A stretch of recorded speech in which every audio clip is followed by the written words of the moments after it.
Сәлем, братишка, қалай жағдайлар жақсы ма? Біз бүгін Free Fire ойынында қалай алмаз жинау керек екенін айтатын боламыз. Қазір менің ойынымда алмаздар өте аз.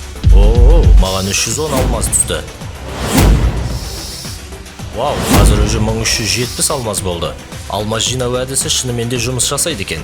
Жігіттер, сіздермен бірге көру керек арнасы, және біз бүгін видеомызда Free Fire ойынында қалай тегін алмаз жинау керек екенін жайлы әңгіме айтатын боламыз.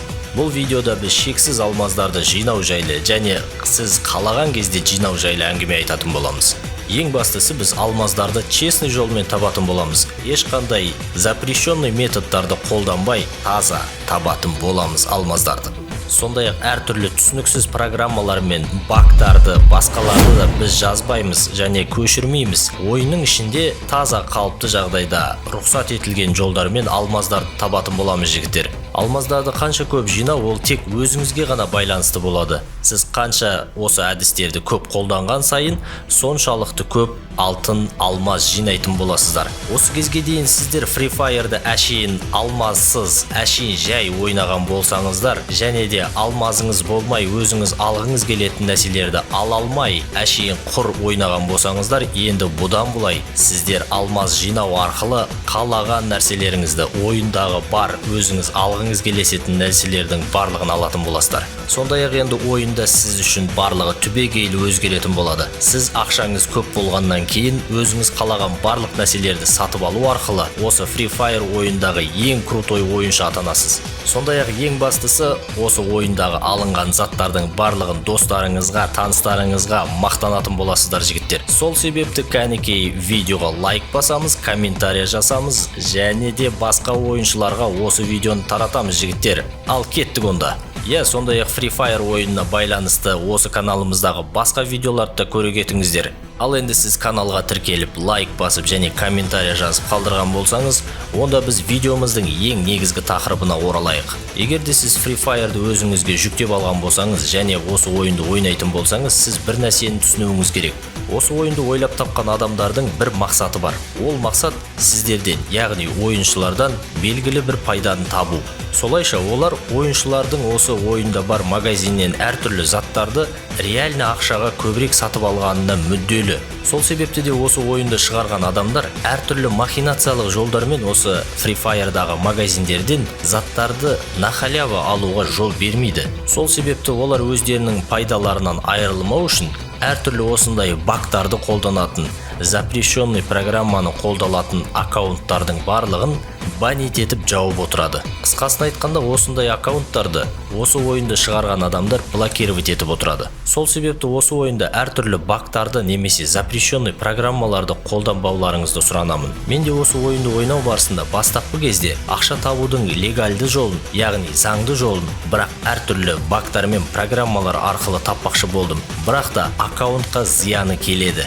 Сол себепті бактарды, әртүрлі күдікті программаларды орнату бұл сіздің аккаунтыңызды ерте ме кеш пе блокировкаға түсуіне себепші болады. Сондай-ақ бұндай программаларды көшіру барысында сіз өзіңіздің телефоныңызға, планшетіңізге, компьютеріңізге әртүрлі вирустарды да көшіріп алуларыңыз мүмкін. Ал бұл өз кезегінде сіздің аккаунтыңызды басқа бір үшінші тараптағы адамдарға ұрлап беруге септік болады. Содан кейін көп іздеудің арқасында мен бір сайтты таптым. Ол жерде реально ақша табуға болады. Тек қана ол жерде лайк басып, кейбір заттарды істеу қажет болады. Солайша мен Free Fire'ға ақша салу арқылы осылайша Free Fire'да әртүрлі нәрселерді алып отырдым. Бірақ осының өзінде де алмаздар маған жеткіліксіз болды. Одан кейін мен тағы да бір жақсы способты таптым. Ол бірінші способқа қарағанда сәл жақсырақ немесе сәл жаманырақ болуы мүмкін, бірақ дегенмен осыны сіздерге айтып кетуге жөн көрдім.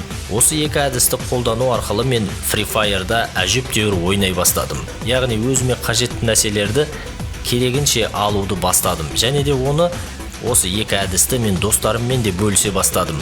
Одан кейін осы екі әдісті бөліскен достарым маған кейін айта бастады. Осыны сен YouTube'қа жариялап, басқа адамдарға да жаймайсың ба? Басқа адамдар да осы екі әдісті қолдану арқылы осы Free Fire ойында өздері қалаған ойындарын ойнап, қалаған заттарын алып, Free Fire ойынын одан да қызықты етіп ойнауға мүмкіндік алатын еді, деді. Міне сол кезде мен осы видеоны шығаруға шешім қабылдадым.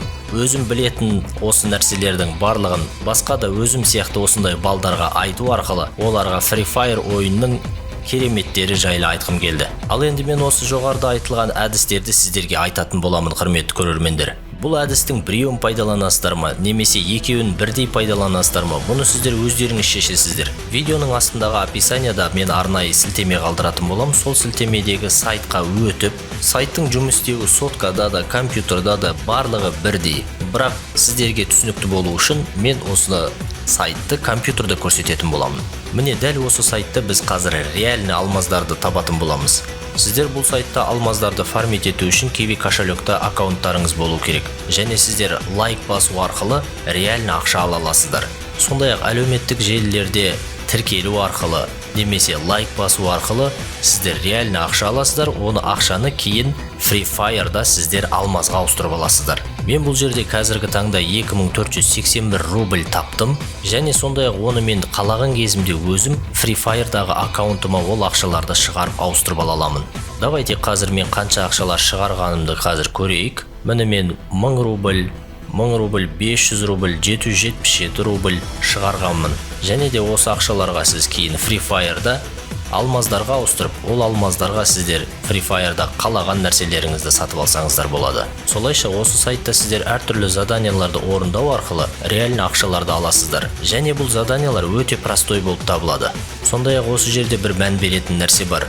Бұл жерде сіздер заданияны постоянно қарап отырмасаңыздар, заданиялар пайда болып, кейін бірдестен жоқ болып кетіп жатуы мүмкін. Сол себепті заданияларды өз уақытында орындап отыру үшін сіздер бұл сайтқа тез-тез кіріп заданияларды орындап отыруларыңыз керек. Сонда сіздер бұл жерде көп фармит етуге мүмкіндік аласыздар. Енді осы сайтты қолдану жайлы қысқаша айтып кетейік. Бірінші кезекте сіздер осы сайтқа тіркелгеннен кейін ақшаны шығару үшін әртүрлі Яндекс деньги, Kiwi, Steam, WebMoney, мобильный приложениялары арқылы сіздер шығарып алсаңыздар болады ақшаны. Ең дұрысы Kiwi кошелекқа шығарған дұрыс шығар деп ойлаймын. Дегенмен қалаған платформаларыңызға шығарсаңыздар болады. Даже Steamға да, даже WebMoneyға да, даже Яндекс деньгиға да. Ал мен болса Kiwi кошелекқа шығарып аламын ақшаларды және сіздерге көрсететін боламын. Так, енді осы сайтқа регистрация жасап болғаннан кейін настройкиді басасыздар. Одан кейін сіздер барынша көп әлеуметтік желілерді тіркеулеріңіз керек болады. Ең жақсысы осы жерде көрсетілген барлық әлеуметтік желілерді біртін-біртін теріп шықсаңыздар өте жақсы болады. Сонда сіздердің аккаунттарыңызда заданиялар өте көп болады. Міне сол жағдайда сіздер әбден көп ақша табуға мүмкіндік аласыздар. Сондай-ақ тағы бір мән беретін нәрсе, сіздердің аккаунттарыңызда қанша көп адам болса,